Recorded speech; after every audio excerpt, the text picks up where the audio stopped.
And we're back for another episode of Startup Hustle, a podcast for entrepreneurs by entrepreneurs. If you want to start, own, or build a business, then you're in the right place. We bring you the real truth about what it's like to take something from concept to launch. From growth, innovation, experience, failing, or winning big, we've got you covered. So let's get down to business with another episode of Startup Hustle, brought to you by Fullscale.io.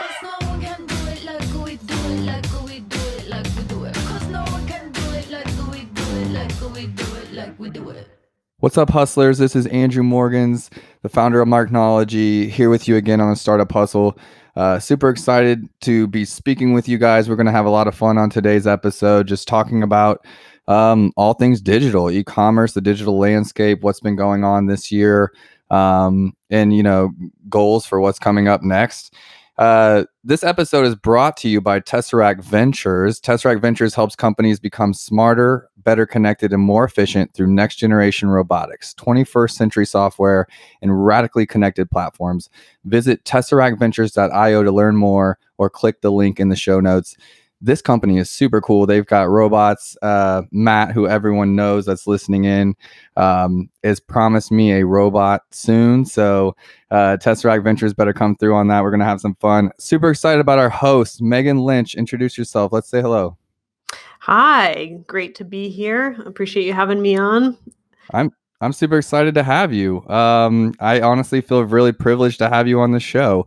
For anyone listening, I don't know if you guys know or not, but I went to Babson College with the Goldman Sachs 10K SB program for a small business accelerator earlier this year, and was super excited about going. It was super impactful for me just to be able to spend a semester focusing on my business. Meghan was one of the panelists there and runs a very successful agency, and was speaking to all of us about different things regarding Babson and business and entrepreneurship. And we had a brief conversation after one of her panels, and I was actually I wanted to take the opportunity to pick her brain about a big pitch I had coming up, and we've just been connected since then. And I thought I would love to have her on the show and just really bring an expert in and talk about all things digital. So Meghan, let's give them a little background on your company, your history a little bit, and what's going on today. Sure. So my name is Meghan Lynch. I'm the CEO of 6 Point Creative, and we are a brand strategy agency that really focuses on advising scale-up companies, second stage companies that are ready to leave startup mode, the fun times, and start to really figure out how to scale and grow their business at the next level. And I had kind of a winding path getting to this point. I never thought that I would be a business owner or an entrepreneur. I thought I was going to be an English major. I was going to get my PhD in English and just read books all day and teach people. And I was working at an agency while I was getting my master's in English Lit, and started to like my day job a little bit better than academia. And so I ended up bouncing around to a few agencies. That was kind of back when content management systems on websites were becoming a thing. And so I went to a couple of digital agencies as that was starting up, and then spent some time at a marketing planning communications agency for a while. And that was where I met my business partners. Started 6 Point in 2007, right at the beginning of the last recession. So this is not my first recession, and so got to do the fun startup thing there. And then when we started kind of getting to a plateau point, that was when I realized that kind of what got us here would not get us there, and I started to learn more about what it means to be a second stage company, and did some self-education, found some programs like 10KSB and some other kind of peer education programs. Since I don't have an MBA, I didn't really know that much about business, and started to get really into it, and started to enjoy talking business with other people and incorporating more business strategy into our brand strategy. And kind of learned, tried out some systems that we now bring to companies to scale up on ourselves. And that was kind of where we piloted a program that we now call Solve for Why, and started developing a lot of our education materials, and that brings us about to today. So Yeah, no, that's super great. I want to go in just a little bit into because I knew what a second stage company was. Like I knew the difference between someone starting out versus someone like bringing my company on after they've already been going, and definitely understanding the difference between someone having a budget for marketing versus a startup not having any idea. But I had never met anyone or heard it because I too come from a different background and don't have an MBA and didn't really come from business. I came more from music. I have a computer science degree, but I was, playing music for a long time before I finally got into the space. And so a lot of things hit me for the first time, just the way people refer to things like digital first, being a digital first company, or second stage. So let's talk about second stage. Let's talk as if someone listening doesn't really know what that is. Let's go into that a little bit. yeah, and I think actually like most people don't know what second stage is. It's not very widely used, but I feel like once you start describing it, if you've gone through it, you're like, yes, like I know what that feels like. So basically, usually it starts around when companies hit like a 10 to 15 employee threshold, sometimes a little bit earlier, sometimes a little bit later. But it's basically what happens is you kind of start leaving the stage, the entrepreneurial stage, where it's really about the hustle. It's really about like getting things done, not saying no, figuring out how to do as much as you can with as little as you have. And it's very, the startup stage is obviously very reliant on the owner, founder, usually. Kind of it's their vision, it's their baby. So you have kind of like this visionary who's running the company, and then you have maybe a few people around them who help them get stuff done. Mm-hmm. And it's usually pretty smooth, and if you have something of value, you get some good organic growth right out of the door just by being good at what you do and talking to the right people. And there's kind of like maybe your own network or your own experience kind of brings you a certain amount of business. And then, it's usually like around $1 million or around 10 people. You start to all of a sudden being like, it's not so easy anymore. Like things just feel harder. And oftentimes you'll start to hit a sales plateau where you kind of will like gain some customers, lose some customers, or just kind of like feel like you're treading water, kind of working too hard for each sale.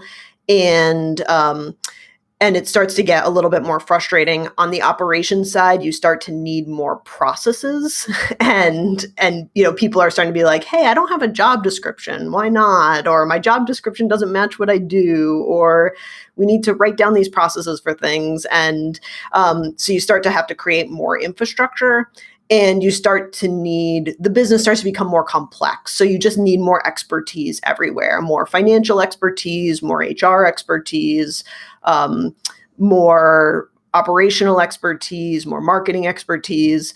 And it's just kind of an interesting life point in a business because you almost have to like start over again. Like like everything that you did that was right and got you to a certain point is now all of a sudden wrong. And if anybody's like me, they start to just feel like, oh my gosh, like I really don't know what I'm doing. I thought I did, but now I'm a failure and this is not working. But actually what I really tried to remind people is that like, no, what you did was right. Like you're feeling this pain because you were doing the right things for that life stage. Now, just like when, you're going to college, it's like what's good for you in like junior high and high school doesn't really work for you in college, doesn't really work when you're in the working world. Like you just kind of grow out of those things. And so helping companies kind of figure out what that next stage looks like and doing it with some empathy and some understanding that what they're dealing with is complex, and that once you start to get to that stage, you start to have something to lose. You have people who are depending on you for income. The stakes feel higher. Everything feels bigger. You're just dealing with more money, more customers, more personal liability. And it starts to feel a little bit scary. And so I think helping companies both deal with that kind of emotional aspect of it, but then also help them kind of sort through all of that and still help them make smart transformational decisions for their company is kind of a fun place to be.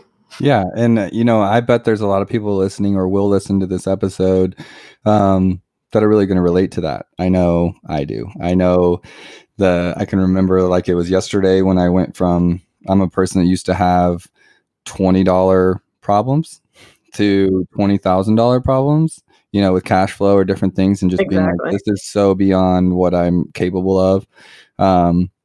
Or trying to dig into the financials at the next level. Or for me, it was about recentering with, as cliche as it sounds, falling in love with the process, because it wasn't about a destination of like getting to this point. Well, now I have to I'm just getting started, and it being like, actually everything I've learned till now has been so much work, and yet there's still a whole lot to be done. It was a low place for a couple of months for me when I hit that spot. And really not understanding. I didn't have expectations knowing that was coming. Yeah. Yeah. And I think that's one of the things is it does tend to take people by surprise of like, hey, like everything was going great. This was fine. This was fun. And now all of a sudden it's not feeling so fun anymore. And what's going on? And I think, I had a lot of the same feelings when we hit that stage of just like, what am I doing? Why did I get into this? Do I even want to go any further? Maybe I want to get smaller, not bigger. And it kind of makes you ask those questions. And some companies will get smaller. Sometimes it's like, oh no, I just want to stay as, a single person or a really small team. But if you make the decision to grow, you can't linger and hang out in second stage forever. You need to kind of get through it. And so I think that becomes part of the both fun and the challenges. Yeah. I think I'm somewhere in the middle of that, in that I have overcome some of those challenges and have had some success in finance side or in the system side or in the onboarding side, and making some things more processed. And I don't know if it's ever done, probably not, but I'm definitely, there's still those areas that I'm like, those are pain points. And Marknology has grown doubled. And so that comes with it people problems, and comes with it, you need an HR department now, and you need this and you need that. And those are just like, it makes me think, I'm going to tell a story, just a short one, but I don't know if you know the story of like the coal miners, that were, I think I was reading this, and forgive me for not being able to reference it, but, these coal miners they get trapped, right? And there's like 40 or 50 of them underground, and they were there for a month, I think, or something. And it was a leadership book, because it was talking about how at the beginning they needed a leader that was like, slapping someone across the face and saying, get your stuff together. And like, this is what we have to do to survive. And we need to move here. We need to get to air. We need to get to like, some safety and security where the walls aren't caving in. And, but then after a short amount of time, they needed a completely different leader. It wasn't that leader wasn't needed when he was, but they needed a leader that was helping them with mental health and helping them be able to, ration their water and stay mentally stable without any sunlight and clean air, and, until help came. And it was a big shift in knowing what leader is needed when. And I think that becomes really hard to do when it has to be the same person that has to switch the way that you're leading, and I think that really hit home when I read that passage, or like, and just being like, I like being the wartime general. That's like, like, guys, this is what we need to do right now. I'm going to save our lives. Like, doom, to really being patient and calm and, like process based and, logical and, all those kinds of things. So, feels very much to me like scaling a business. And, I've always heard that it's the hardest thing to do. Especially a service-based agency is hard to scale. Stay away from that. That's why so many people go into tech and all these things, because they're easy to scale in comparison, right? and didn't really grasp that, so I had to go through it myself. Yeah. I think it's easy to kind of underplay or underestimate the work it takes. And also, I think where, and I'm sure you'd relate to this too, where you also have to kind of like, you do need to really do some soul searching and understand, where am I strong? And then where do I have weaknesses that I can improve on? And then where is this just like not my bag? And I need to get somebody who can do this way better than I can. And I think that's has been, a lot of what we've been doing at 6 Point is just kind of really like honing in on what are those skill sets that we need around us as we grow. And it's something that we see with clients a lot. Like oftentimes our role is to kind of serve as almost like a bridge and be sort of like a fractional CMO or a fractional marketing director, while they're still trying to figure out like, what's our strategy? What do I need? How do I build out a department? Because they've never done that before. It's always been kind of like the one jack of all trades, go-getter kind of marketing coordinator type role who can do all of that stuff, that they needed as a startup. And then now that they need more expertise and specialists, that starts to feel more daunting. It's like, I've never hired these people before. I've never managed them before. I don't even know what I'm looking for. And so we'll often kind of help them sort through, what is the vision? What is the strategy? What are the skill sets that you're going to need to get there? How do we start to create some standards? You can start to plug people into that, so that you don't have to kind of like burn through a first few hires of like hire a few wrong people to start figuring out what you really need, because that can waste a lot of time and energy, especially if you have some strong growth potential in front of you. Totally. And I know, like for me, selling my own services has been a way that's been eye-opening for me in regards to you get what you pay for. Yeah. And, I didn't even know what the word fractional CFO meant till 2 years ago, and then I started down a journey of being like, I do want to have more visibility, because I bought out a partner, and she had ran the books the whole time at the beginning of our business. And so when I bought her out, I took on the books and I just took on what had already been set up and started running with it as best I could, not to mess anything up. And just didn't have a lot of confidence around it because it was the one area of my business that I hadn't personally built and understood. And so, there's insecurities there. And I heard of a fractional CFO as a disaster. And I interviewed 6 different ones and went with the one that I felt like my gut was telling me to go with. And they're good people, but the relationship was not great. The first one I had, they like let her go, and then I got a replacement, and it was just like, these are my finances. Like, this is super important to me. And that was where I had the $20,000 cash flow problem, just to like air it out here. The difference was I was trying to go to automated payroll that could be paid through the cloud and things instead of checks and, be more efficient. And the difference was them taking out payment and taxes like, 5 days ahead of the paycheck for a direct deposit versus the way I was doing it with my accounting firm here in KC is we paid taxes for all the employees around the 15th and wrote them checks, on Fridays. And sometimes they'd cash them on Friday, sometimes on Monday. The cash flow was just a different game. Yeah. And now it was like the difference in like 7,000 in a week or whatever to 20,000 in a week because of holidays. It was also at this time where like everything has to be ran really early because of these back-to-back holidays. And clients weren't paying because the holidays and they're all out for vacation. So it was just like this perfect storm of a disaster for me. But you know what I want to say? I said all that to say like that was the headache I was dealing with for the first time in my business, trying to get better in a certain area, trying to scale, trying to get better in a certain area. And what I realized was that the fractional CFO did have the information that I wanted. The relationship just wasn't right. Yeah. And so I went back to my CPA accounting firm here in KC and said, hey, this other company knew how to talk the agency talk, and they knew what kind of metrics I was looking for. And this actually didn't happen until I went to Babson, and then came back and had a little bit more confidence. I've been learning this whole time, and Babson kind of solidified it, about just go to your accountant and go to your bookkeeper and tell them what you want. And, just like you'd be surprised at what they can make happen for you if you're able to communicate that to them. Yeah. But I just couldn't speak to speak, Yeah. so to speak. And, but, now I'm like super happy with things are going, and I'm tracking clients to my invoices and, doing a whole bunch of things I've been trying to do for a long time. Wouldn't have happened if I didn't have the disaster with the CFO. Yeah. The fractional CFO, so that's my personal experience in like trying to hire out for a position that I was super insecure about. The relationship part was super important, as well as simply failing at it allowed me to know what I wanted. Yeah. Yeah. So thank you for the time on that one. But I just think that like sometimes talking about the failures, on the podcast is really beneficial for some people.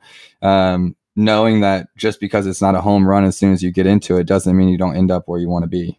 Yeah, exactly. And I think, we always have that mentality at 6 Point, and something we really try to cultivate is just that idea of like, hey, like, and especially during COVID, I mean, this has been like a time to just try some stuff, see what works, the kind of fail hard, fail fast mentality. And it can sometimes hard to not beat yourself up. But I think that it was the other thing that I kind of learned early on as I was really trying to start to become this next stage leader, is that one of the things I had to learn was to have a little bit more of that vulnerability with other business owners and other people who were going through this stuff. Because I tended to go to like networking events where it's like, hey, how's business? Oh, business is great. Everything's awesome.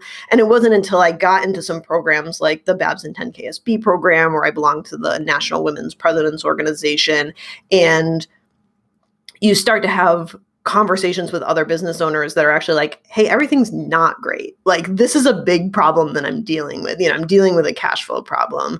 I'm dealing with a tax problem. I'm dealing with a people problem. And being able to really talk through some of those things and understand that, like, you're not failing, like nothing's going wrong. Like, this is just part of learning, and it's part of growing a business, and it's a way to get better and stronger, and that other people have been there too. And I feel like as soon as you start to be vulnerable, other people will kind of like share some of their issues, and you don't feel so alone. But nothing's worse than sitting there going like, oh my gosh, I'm the only one who doesn't understand. Because it's like you have a certain level of confidence that you've built this thing up to 10 people or whatever, that's like, you're proud of it, and you're like, I built this from nothing, or I've like, this is a super big accomplishment for me, only to be super humbled that like really you don't know anything, and that's just, it's hard to wrap your head around in those moments when it's stressed out. And a lot of times if your cash flow is right, you have people problems because everyone's overworked, or and the money's coming in and people are overworked, or in my case recently, like I've had some of my employees picked up by other agencies, that they're learning great stuff at our agency and other agencies want them, so it's like things are going good. People are learning skills, people are getting trained, and the unforeseeable happens, and now you're looking again, and now I'm thinking about, how do I get my training better so I can onboard employees faster, so it's like, and I think that's where bringing it back to that cliche saying of like, it really is about the process, and do I like being an entrepreneur and the process of it and the process of growing and getting better, or am I just trying to get to a destination and be real with myself and be real with my answer about that? Yeah. Yeah. And I think that the people who want to continue to lead a company through second stage are the people who like the journey, who like the challenge of like, okay, yeah, let's shake everything up and let's start all over again. Whereas the people who are like, oh no, maybe I'm gonna, sell at this point, or I'm gonna get smaller, or, if you don't want, and I think that it's also that they're both valid paths and valid choices, and they're just right for different people. And it's not a better or for worse. I just happen to be like the journey person. Like, it's, I would get bored if it was like, oh, I made it and now I just sit here.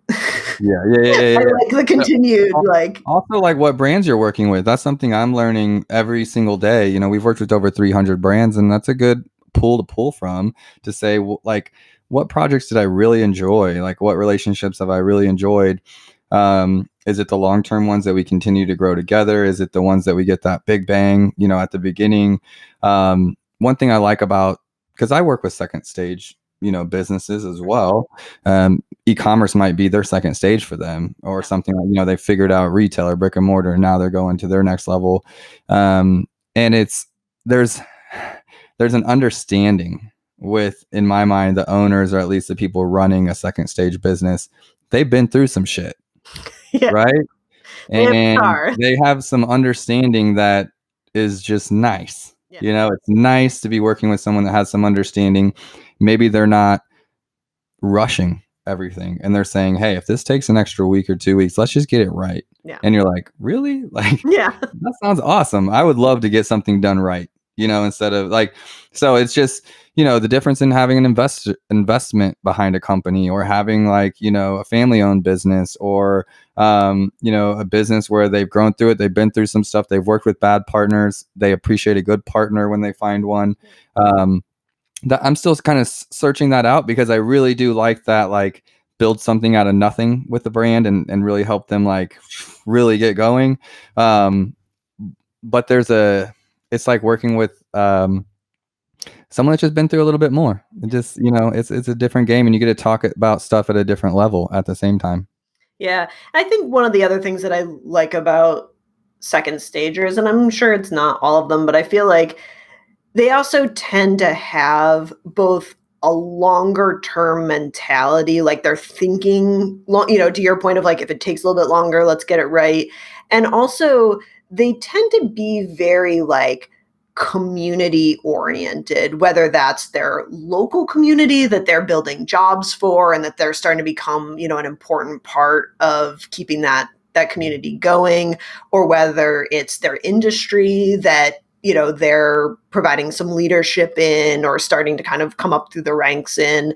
But I do think that they are very like relationship oriented and community oriented, which is something that I value. And so it's something that particularly attracts me to that group. And they're companies that often punch above their weight. It's like, I think the stats are, it's like, out of all the companies in the US, about 17% are second stage, but they create about 36% of the jobs. So they're like small but mighty. And I like that feeling of like, okay, we don't work with the big brands, but we work with the brands that are going to challenge those big brands and make those big brands go, whoa, like what's going on here? What are we missing?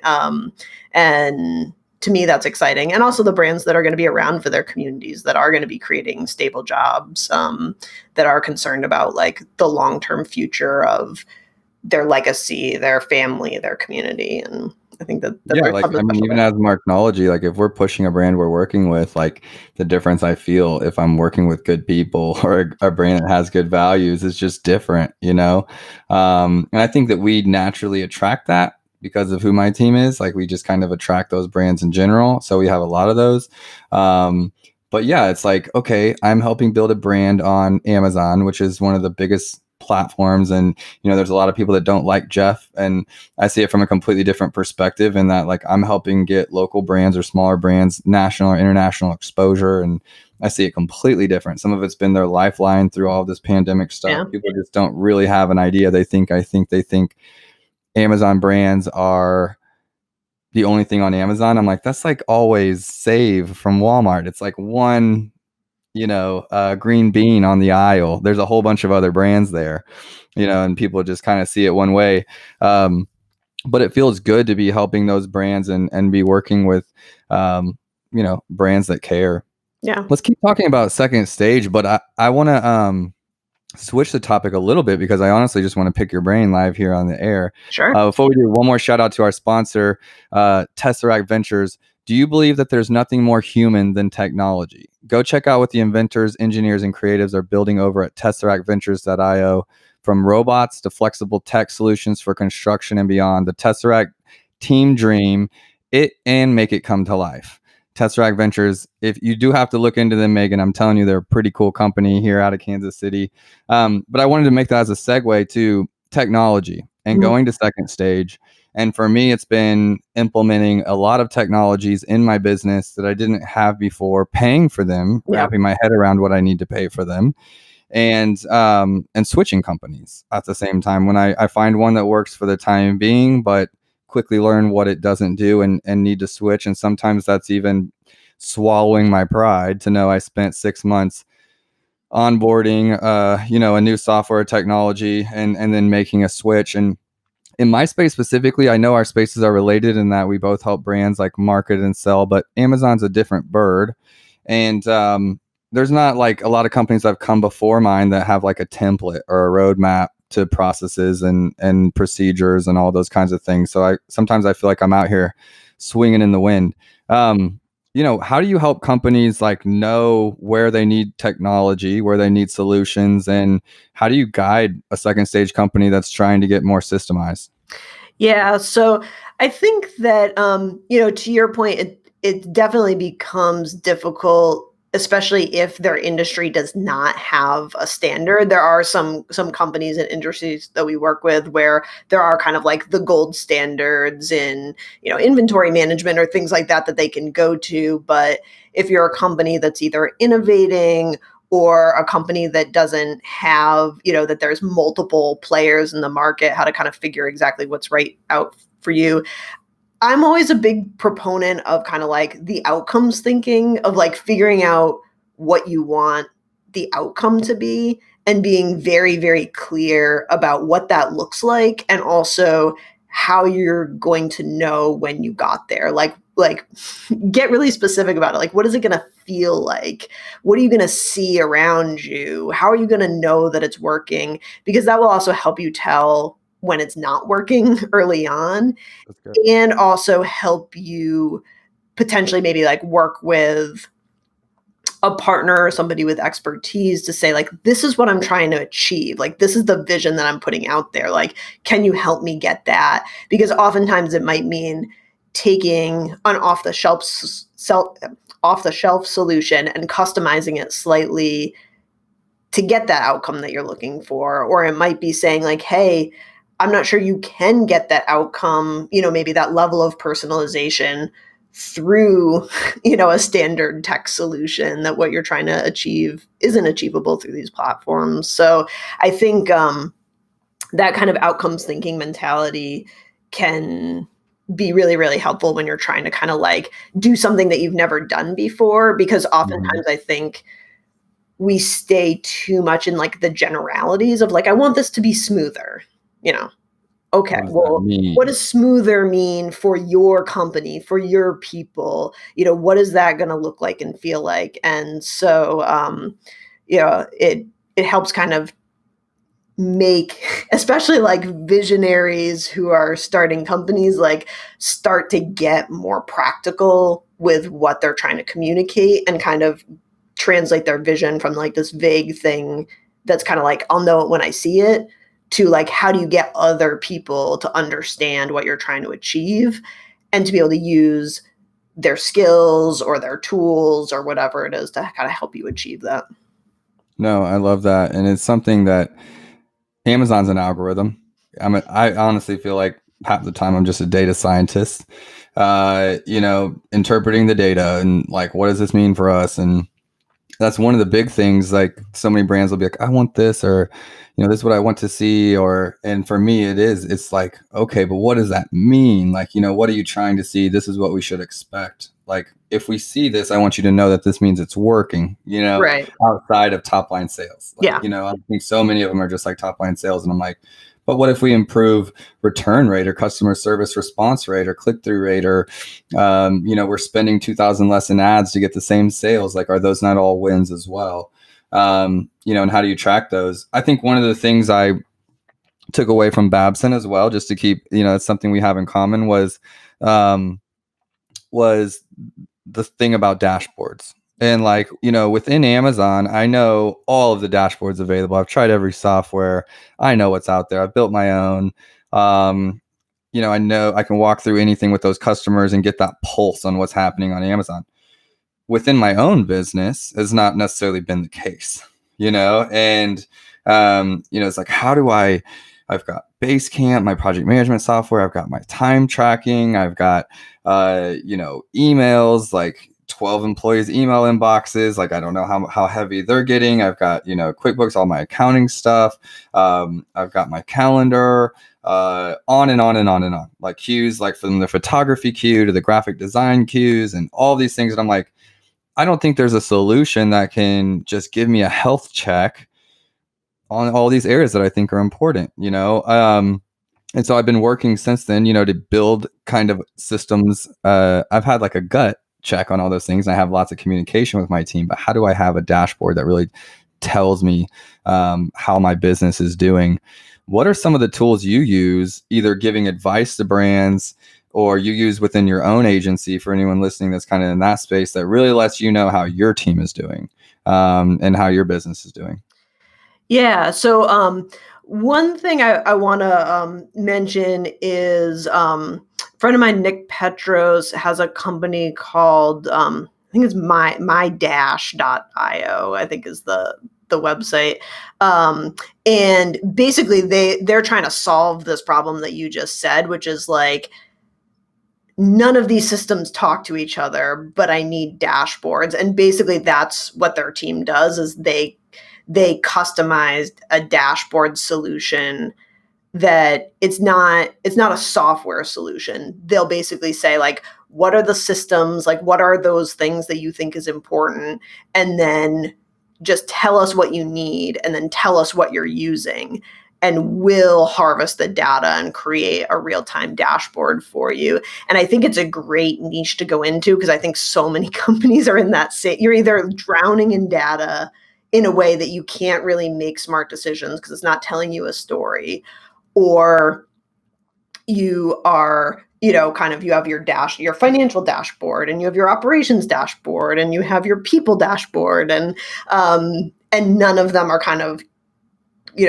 being pulled together to give you like a snapshot of your business overall. So wanted to give them a shout out if anybody else is having like dashboard pains. Yeah. But I'm close to that, in that I've just been using Google Data Studio, and then a bunch of connectors like Supermetrics and all those different like aggregators, and trying to pull something together and make that work. It's piecemeal. Yeah. So that aside, and what have you been using? You've had an agency since 2007, and I'm sure it's evolved from the beginning, but what's your kind of health checks? Yeah. So we definitely look a lot at kind of like utilization rates in the company, just kind of keeping checks on how busy our employees are, how billable they are. It helps keep us an eye on like, is our pricing accurate, and are we bringing in enough dollars to keep people busy. So those are really critical for us to keep a close eye on, especially because we're much more on like the consulting side of things than we are on like the creative services side of things. So, kind of keeping track of billable hours is important for us.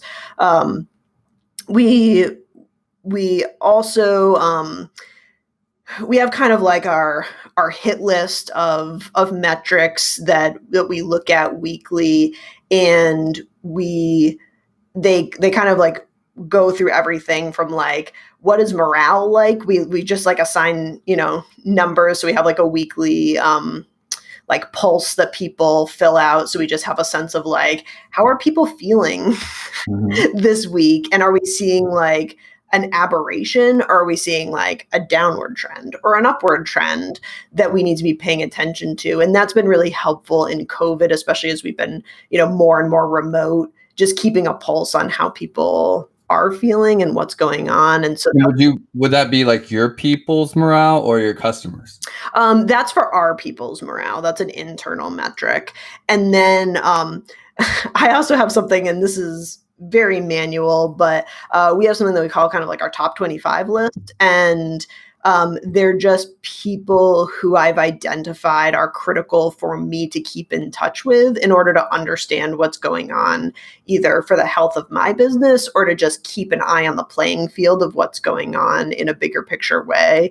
So there's certain people who it's like I'm having weekly touches with them, or I'm having, biweekly or monthly, but I've got 25 people identified that are just people who I check in with regularly, because I know that they're important to my company. And so some of them are customers, some of them are partners, some of them are vendors, but No, that's awesome. But all together, they kind of give me a good snapshot and pulse of what I need to be paying attention to, and also help me keep from getting to like, it's so easy to get in the weeds of your own business and not be kind of like picking your head up and reaching out to folks. So that's also something that I do to kind of keep a pulse on like how the market's. I love that. And it might be something I need to implement, just whether it's a 25 list or start with a top 10 list. But, if I'm talking to those 10, I'm at least touching the different areas of my business or the different areas of the landscape outside of my business that maybe I'm not talking to everyone, but, the key impactors to my business are, being communicated with well, because I think something we both agree on is that relationships are, if they're not everything for everyone, they're everything for us. Exactly. Right. Yeah. And that's why I have a business, for sure, has been because of relationships. And, I think that there's no way you know or can know what you don't know unless you're communicating, and that's something I'm learning. I've always been like, I guess I didn't really realize that how bad my communication was until I started being an entrepreneur, right? And it just like brings all these lights on these areas, and you have all these internal dialogue conversations with yourself all the time. So you might actually think you're a great communicator because you're talking all the time. It just doesn't always come out, and so just those simple touches. I know that it's definitely thrown me off my rhythm during COVID and the pandemic. I used to just get regular coffees with a lot of people and things like that, and just not happening as often naturally. And it's got to be real deliberate. Yeah. Well, and that's one of the things that has been really good. Like I've got people in my company who like keep tabs on like, did you check in with this person? You owe them a call, just to make sure that, especially during COVID, that we weren't letting those relationship touches slide. And that we were finding ways to reach out to people. Again, I one of the things I found during COVID was doing a phone call with somebody instead of like a Zoom was like this like welcome thing, because everybody's so zoomed out. It's like, oh my gosh, not another video call. But it's like you just call them up on the phone or text them or whatever. And it just ended up being this like really positive feedback loop of people like, oh yeah, so good to hear from you. And you actually got a lot more out of the call than we might have if I had been like, can we schedule a 30-minute Zoom? And people are like, oh, no, of course. I know. Anytime anything is like a mandatory, it's like, I want the opposite. Yeah. But it's a good thing we're in the digital space, because this wasn't that big of a move for us, moving things to like calls and stuff like this. All I've known is that instead of probably fitting in one 30-minute meeting or 45-minute meeting in an hour slot, like for coffee, like I'm fitting 2 30s.